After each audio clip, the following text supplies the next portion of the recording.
Right now, here in the Coralina Coral Studio, I welcome the viewers of freedom. Let's get straight to the important news. In the Kherson region, civilians and a police officer have been killed as a result of Russian strikes. Another 6 people were injured, according to the national police.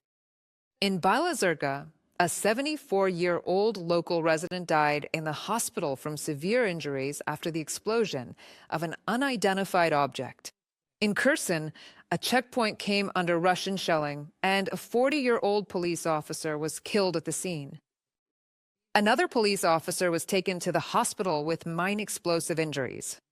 In Belyivka, a Russian FPV drone attacked a car, injuring a 58-year-old man. And in the Dnipro district, Russian occupiers dropped explosives from a UAV onto a private house. A 46-year-old man was wounded there. There were 136 combat clashes. This was recorded by the General Staff of the Armed Forces of Ukraine on the front line over the past day. The hottest spot remains the Pokrovsk direction of the front. There, Ukrainian defenders literally repelled 53 attacks by the Russian army yesterday. The situation also remains tense in the Novopavlivka sector of the front. 21 enemy attacks. There were another 12 attempts to storm Ukrainian positions in the Torets direction. Ukrainian forces thwarted 3 attempts by Russian occupiers to advance in the Kupiansk direction. Ukrainian soldiers carried out a unique operation, using an FPV drone to shoot down a Russian Mi-8 helicopter. The corresponding video was published by the commander of the Drone Systems Forces, Robert Masher-Bravdy.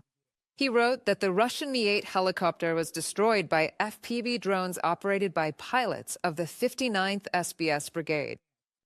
This helicopter is one of the most widely produced in the world and is extensively used for both military and civilian purposes.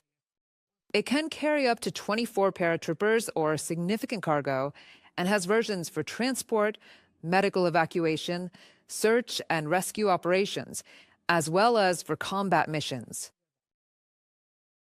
The Ukrainian Defense Forces eliminated 1,080 Russian servicemen in just the past day, according to the General Staff of the Armed Forces of Ukraine.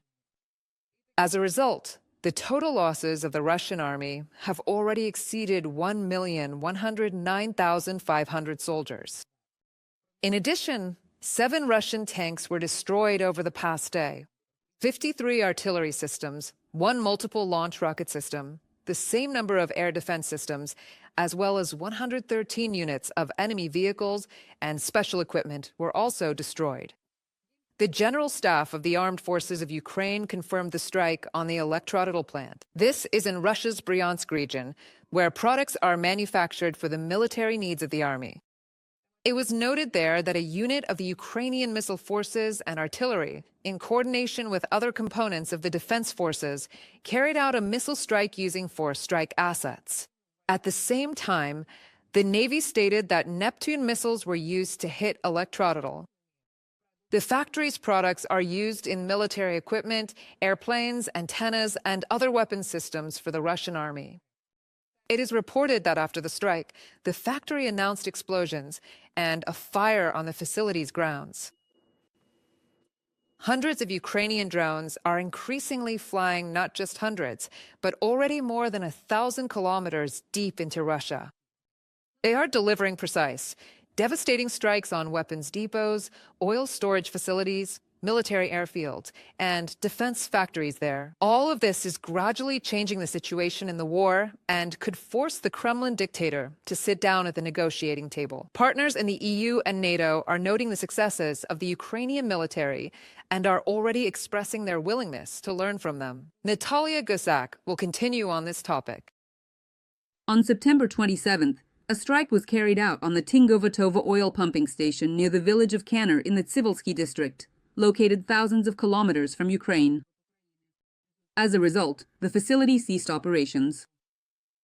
The head of the Chuvas Republic confirmed the hit and reported that the station's operations have been temporarily suspended until the extent of the damage is determined. According to its own sources, the SBU received confirmation of a hit on pumping station number 1, followed by a fire. The transportation of oil through this pumping station has been suspended. An informed source in the SBU told KRYM Realia in an interview. Recently, Ukraine has significantly increased its capabilities for counterstrikes on targets far beyond the front line.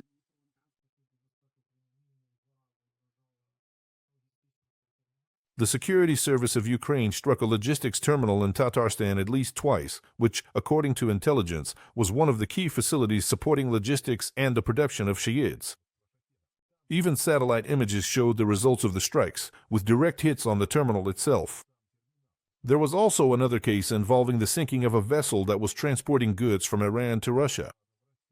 It was hit and sunk on a tributary of the Volga.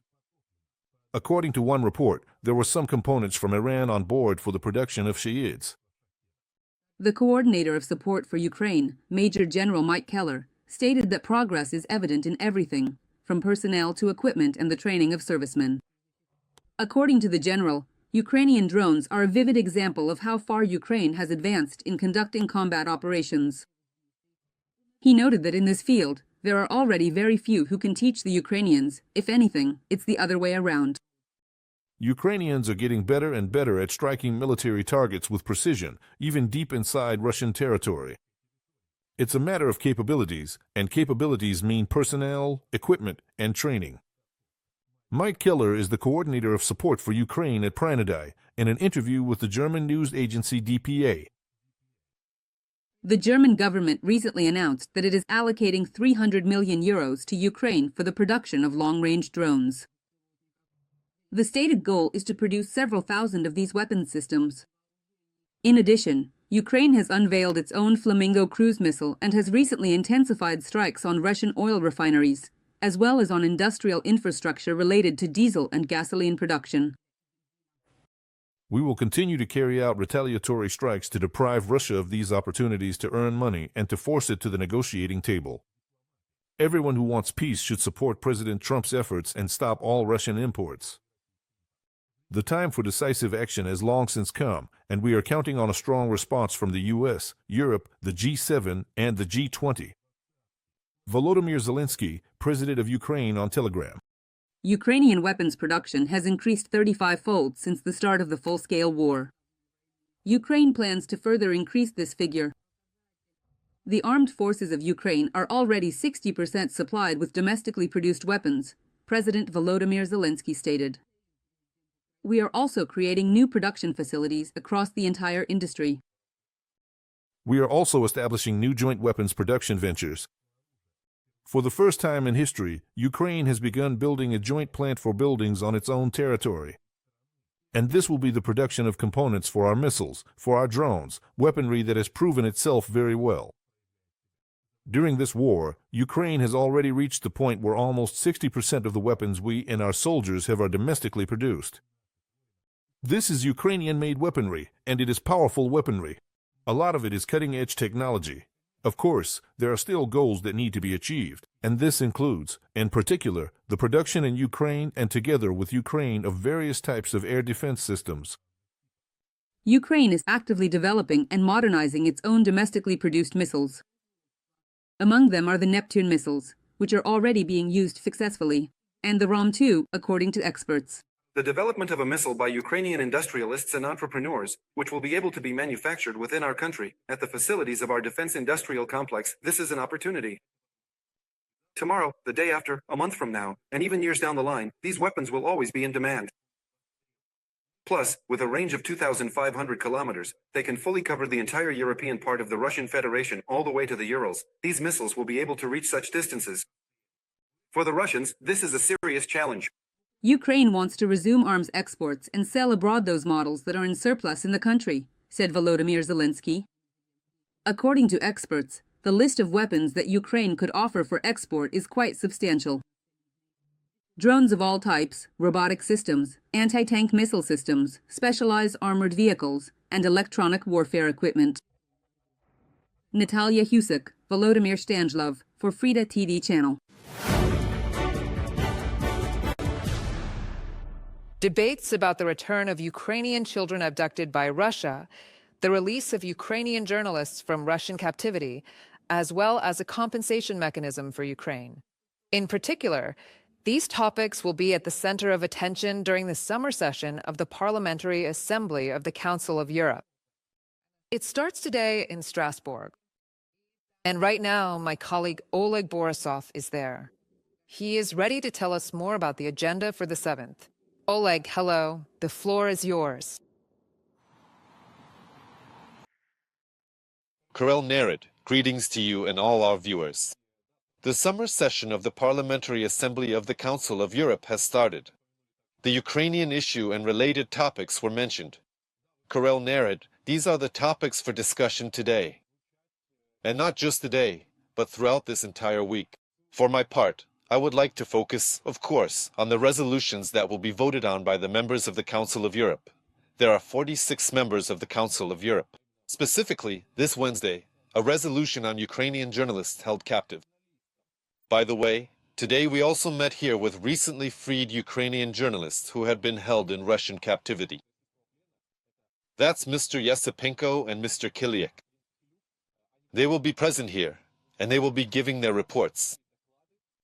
And why did I focus attention on this? Because these very journalists, who were freed from Russian captivity, are living witnesses to Russian human rights violations and Russian terror.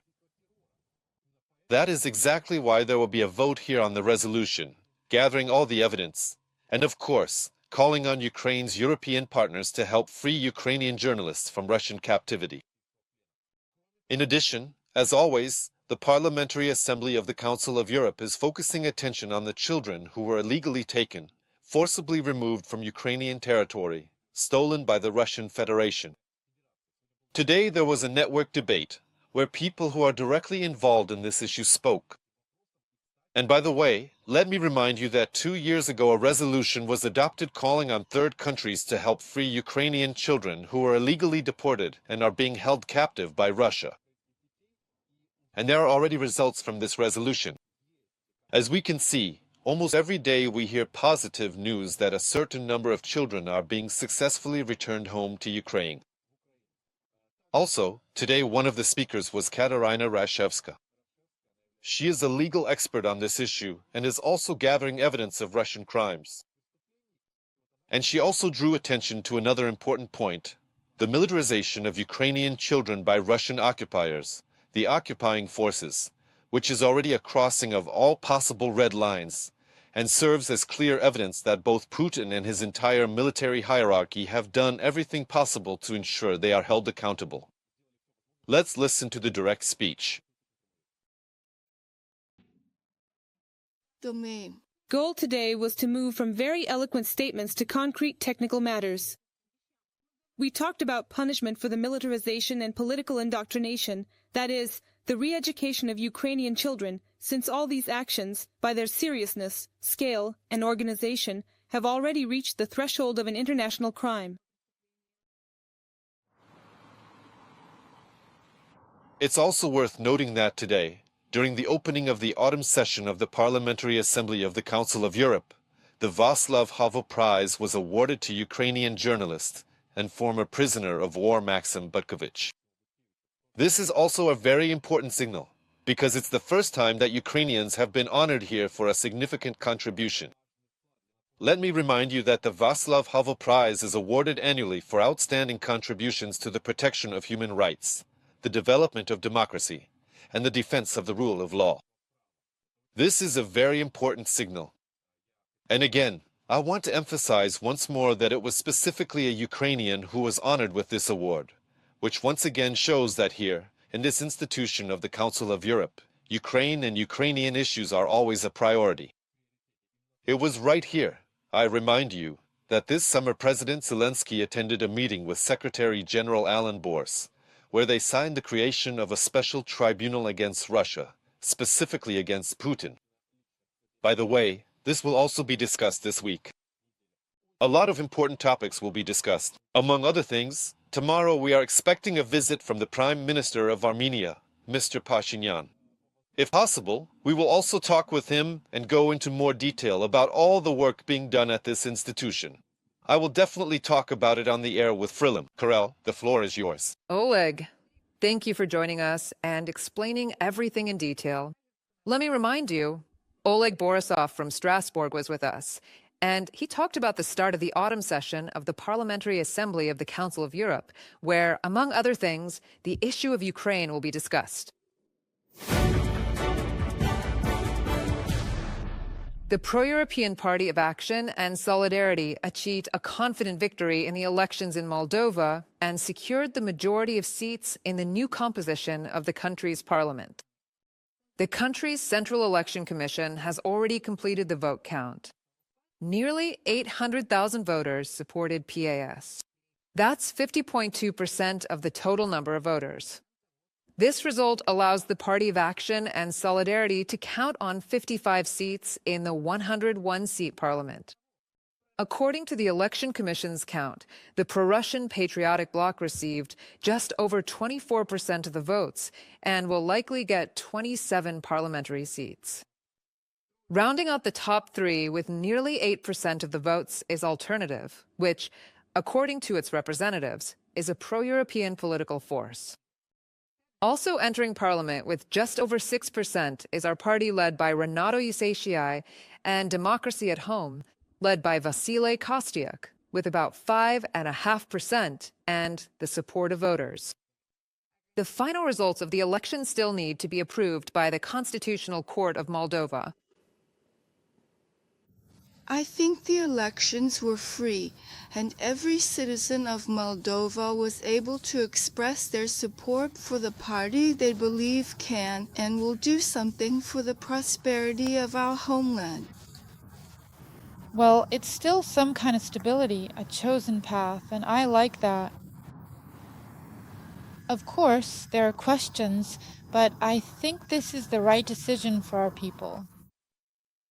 Volodymyr Zelensky had a conversation with the president of Moldova, Maya Sandu. He congratulated her. Her party's victories in the parliamentary elections are very important. He emphasized that Russian subversive activities and constant disinformation during these elections did not work. These elections showed that Russian destabilizing efforts are losing, while Moldova in Europe is winning. Russian subversive activities and constant disinformation, none of that worked. It's important that Moldova was effective in defending against threats, together with everyone who helped. We always support Moldova. We will continue to work together moving forward. Together, we are overcoming challenges and building a future where our peoples have good prospects in every area, security, the economy, and therefore, social well-being. Volodymyr Zelensky, President of Ukraine, on Telegram.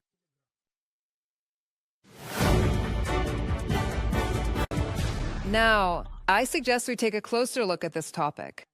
So, the United States is discussing the possibility of supplying long-range NATO weapons to be transferred to Ukraine. The final decision on this matter will be made by Donald Trump, as stated by U.S. Vice President Jay Divens during a broadcast on Fox News. In addition, he delivered a sharp criticism of the Kremlin and also called on the Russians to finally sit down at the negotiating table and seriously discuss peace. Unfortunately, as we've seen over the past few weeks, the Russians have refused to participate in any bilateral meetings with the Ukrainians. They refuse to participate in any trilateral meetings involving President Trump or other U.S. officials. We have been actively pursuing peace since the beginning of this administration, but the Russians need to wake up and accept reality. Regarding the supply of Tomahawk missiles to NATO for transfer to Ukraine, the final decision on this matter will be made by the President, based on the interests of the United States of America. I would like to note that we are actively discussing this issue right now.